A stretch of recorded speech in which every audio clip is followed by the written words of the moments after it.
Well, hello, and welcome to another edition of JC Lee MD. I'm your host, Jonathan Jahali, and I am a quadruple board certified child and adolescent psychiatrist from Canada, living and working in Los Angeles. And on this sub-channel, I'm gonna attempt to break down some of the villains that we see in children's literature and movies and entertainment. And I'm really excited for this first one to talk about Hans from Frozen, because I know Frozen has been, part of our collective unconsciousnesses and consciousnesses for so many years, for a decade now.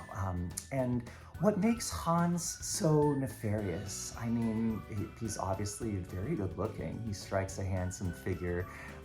He's a ginger, but well muscled, and clearly matches Anna pound for pound in his aesthetic appeal.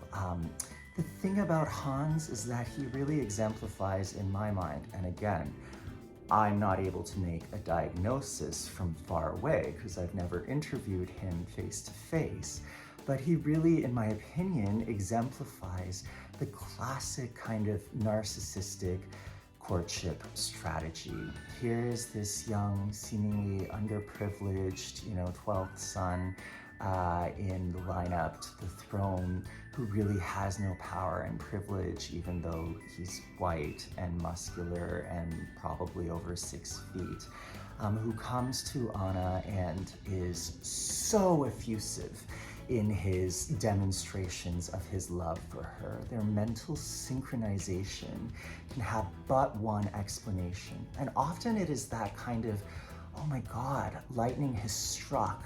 This person is the perfect partner for me. How is it that we can finish each other's sandwiches? He just knows me. And the beauty of it all is that Hans ends up separating Anna from her sister, who is onto Hans's nefariousness, and right at the get-go is like, hands down, no, you're not gonna marry this man you just met. But all throughout, Hans, in the beginning, demonstrates that love-bombing characteristic. Oh my God, Anna, you're so amazing, you're so beautiful. They don't understand how you're so much more special than Elsa, and so on and so forth. All the while, erstwhile, separating Anna from her sister, really demolishing her trust in her sister, and separating her from her supports.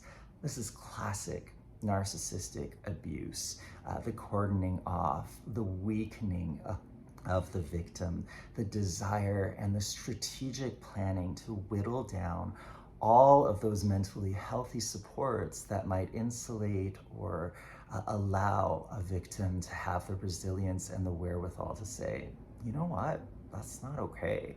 That's not okay. And for all of Hans' protestations, you gotta wonder what he experienced as a young boy, what he experienced growing up with his brothers. But that's the deal. You can't really know when it comes to a narcissist. The image that you see on the page, two-dimensional as it is often really what there is. There's nothing behind it. And I suspect that if we were to sit down with Hans, and interview him for a prolonged period of time, there would be very little more than just, look at me, I'm 6 foot and a ginger and really strikingly handsome, and I'm a victim, and you should like me. Because frankly, most narcissists don't develop that core sense of self that goes deeper than skin deep.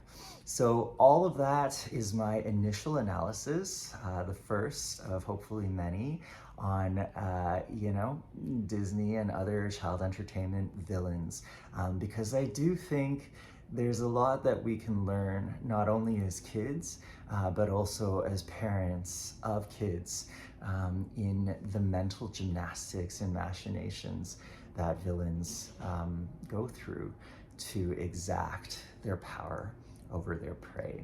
So until next time, I really hope that you can learn to spot these folks from a mile away, and protect yourselves and your kids. So until next time, love yourself, and if you like this video, please hit like, leave a comment, or subscribe. It really helps my validation in narcissism.